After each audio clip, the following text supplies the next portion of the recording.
भूतं च भव्यं च सर्वं यस्याधितिष्ठति स्वर्यस्य च केवलं तस्मै ज्येष्ठाय ब्रह्मणे नमः। तस्मै ज्येष्ठाय नमः। मान्य मातृशक्ति, भद्र पुरुषों, प्यारे बच्चों, पीछे हमने चर्चा की थी कि इस मानव का सबसे श्रेष्ठ मित्र कौन है, और उस चर्चा में विषय ये भी रखा गया था कि हम भी यदि उससे ऐसी मित्रता करें तो जीवन में आनंद प्राप्त हो सकता है। अब प्रश्न उठता है कि वो मित्रता हमारी तरफ से कैसे हो सकती है, अर्थात उसके हम अधिकारी कैसे हो सकते हैं। चाहे पवित्र आत्मा, ये समझ लीजिए, कैसे हम अपनी संतान को श्रेष्ठ बना सकते हैं, कैसे हम धन ऐश्वर्यों के स्वामी हो सकते हैं, और कैसे हम समाज में प्रतिष्ठा प्राप्त कर सकते हैं, उसके लिए एक अधिकार पत्र चाहिए। आपने देखा होगा, आप गाड़ी चलाते होंगे, यदि गाड़ी चलाने पर आप पर डीएल नहीं है, पॉल्यूशन वाला सर्टिफिकेट नहीं है, गाड़ी इंश्योर्ड नहीं है, यानी ये सारी चीजें नहीं है, तो आपको जो है गाड़ी चलाने का अधिकार नहीं होता है, और यदि चलाते हैं तो अनाधिकार चेष्टा करते हैं। इसी तरीके से मैंने बहुत विस्तार से कई एपिसोडों में चर्चा की है परमपिता परमात्मा की, और लास्ट में चर्चा की कि परमपिता परमात्मा से हम मित्रता करें, वो कैसे मित्रता कर सकते हैं, और जब हमारी मित्रता हो जाएगी तो हम धन ऐश्वर्यों के स्वामी हो जाएंगे, और उसके लिए एक अधिकार पत्र चाहिए। जब तक वो अधिकार पत्र आपके पास नहीं होता है तब तक कुछ नहीं होता है। अब प्रश्न उठता है कि वो अधिकार पत्र क्या है। देखिए, अधिकार पत्र पांच पार्ट हैं, ये मान लीजिए, उसके अधिकार पत्र के 5 पार्ट हैं। पार्ट नंबर 1 पर चर्चा करते हैं आज। यजुर्वेद के 40वें अध्याय में एक मंत्र आता है, ओम ईशावास्यमिदं सर्वं यत्किंच जगत्यां जगत् तेन त्यक्तेन भुंजिथा मा गृधे कस्य स्विद्धनम्। बहुत सुंदर मंत्र है। इसकी पहली पंक्ति पर चिंतन कीजिए, विचार कीजिए, तो हमारा पहला अधिकार पत्र हमारे पास आ जाएगा। पहली पंक्ति का अर्थ है, ओम ईशावास्यम इदम सर्वम यत्किंच जगत्याम जगत। जगत्याम जगत, जगत माने गतिशील और जगत्या माने संसार में, अर्थात इस गतिशील संसार में यत्किंच सर्वम, जो सभी कुछ दिखाई दे रहा है, ईशावास्यम, वो ईश्वर से व्याप्त है। समझ गए होगी मेरी बात। इस संसार को वेद की भाषा में कहा गया है कि गतिशील है। गतिशील का अभिप्राय आप समझ गए होंगे। जो वृक्ष, जो भवन, जो मानव शरीर, जो पशुओं के शरीर आज आप देख रहे हैं, ये कल वैसे नहीं रहेंगे। कल से मतलब आने वाले समय में परिवर्तन हो जाएगा। इसीलिए कह देते हैं कि संसार परिवर्तनशील है, ऐसा भी कह देते हैं। तो वेद की भाषा में कहा गया कि संसार गतिशील है, और इस संसार में जो भी कुछ है, जो हमें दिखाई दे रहा है, वो सारा का सारा ईश्वर से व्याप्त है। तभी तो ऋषि वरदान ने कहा था कि वे वेष्टि व्यापनोति चराचरम जगत से विष्णु, अर्थात इस चर और अचर, चेतन और अचेतन, इस संपूर्ण ब्रह्मांड में जो भी कुछ है वो सारा विष्णु से व्याप्त है, अर्थात ईश्वर से व्याप्त है, अर्थात ईश्वर हर जगह मौजूद है, उसकी उपस्थिति हर जगह है। पवित्र आत्मा और ऋग्वेद आदि भाष्य भूमिका की मुझे एक बात याद आती है। ऋग्वेद आदि भाष्य भूमिका में ऋषिवर लिखते हैं, वेद के मंत्रों को पढ़ना अच्छी बात है।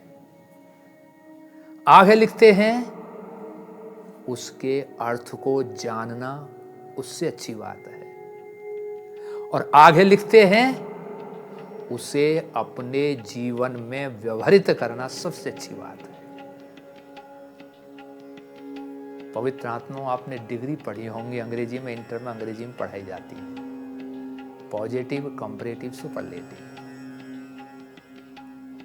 बस यही समझ लीजिए कि यदि आपने वेद के मंत्र को याद कर लिया, कंठस्थ कर लिया, आप पॉजिटिव हो गए।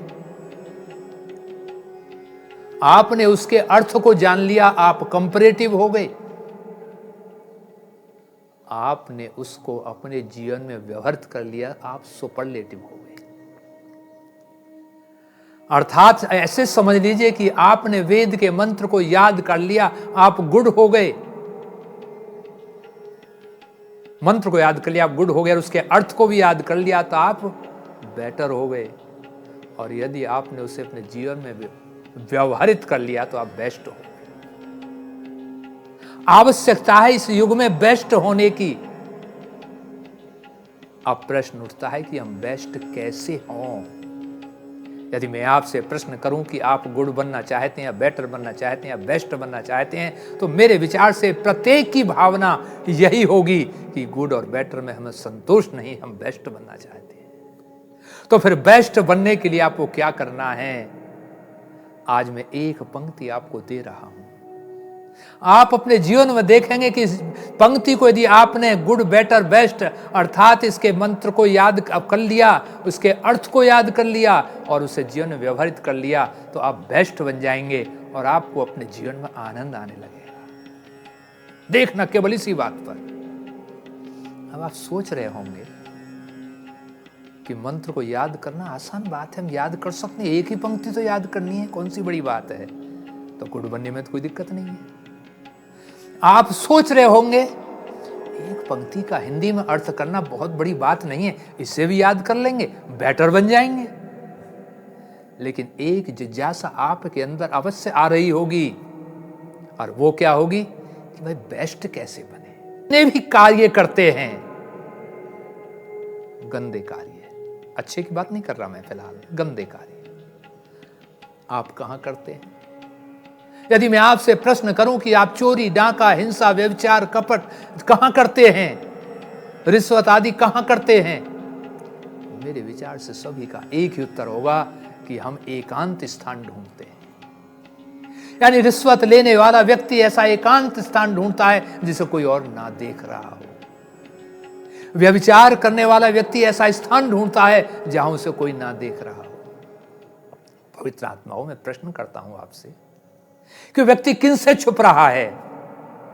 आपका एक ही उत्तर होगा कि वो सांसारिक लोगों से छुप रहा है। रिश्वत लेने वाला व्यक्ति अपने अधिकारियों से छुप रहा है, व्यभिचार करने वाला व्यक्ति अपने सगे संबंधी मित्र मंडली से छुप रहा है, कहीं कि मुझे देख ना ले, इसे तो छुप रहा है, या किसी और से। आपका उत्तर तो साधारण यही होगा कि केवल इन्हीं से छुप रहा है। लेकिन हे परमपिता परमात्मा, उसने एकांत स्थान ढूंढ लिया ऐसे कर्मों के लिए, और ये वेद मंत्र कहता है ईशावास्यम इदम सर्वम यत्किंच जगत्याम जगत। अर्थात हे दुनिया के लोगों, इस गतिशील संसार में जो भी कुछ है वो सारा का सारा ईश्वर से व्याप्त, अर्थात ईश्वर की उपस्थिति हर जगह है, अर्थात वो परमपिता परमात्मा आपको देख रहा है। अरे थोड़ा विचार कीजिए, चिंतन कीजिए। यदि वो परमपिता परमात्मा में देख रहा है तो फिर हम किससे छुप रहे हैं? फिर हम किसी से नहीं छुप रहे। तो हे दुनिया के लोगों, आधार पत्र कब होगा पहला? अधिकार पत्र कब होगा पहला?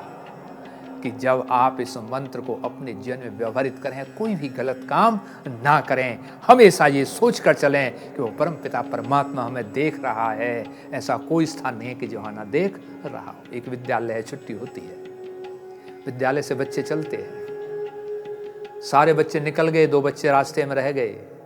गन्ने का बहुत सुंदर खेत दिखाई दे रहा है रास्ते पर।